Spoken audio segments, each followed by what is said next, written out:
My client Bill also asked me about the missing synchronization shortcut up here on the menu toolbar. So up here on the menu, I can put a shortcut, and Bill specifically asked about the synchronization feature and how to put that on that menu.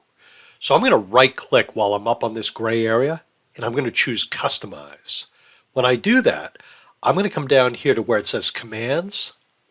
I'm going to go down and look at Tools. Here you'll notice it says Synchronize Now. The real trick here is you can add a lot of things to the toolbar, things you do all the time, little shortcuts. The real trick is knowing where they're located, which menu item are they on. In this case, I knew it was on Tools, so I'm going to click on Synchronize Now. I'm going to hold, and I'm just going to simply drag that up there and let go. And there is the shortcut. That's all you have to do. It has been my experience that sometimes this can disappear. Windows updates, different reasons. Just add it back again. Thank you very much. Have a great one. Bye now.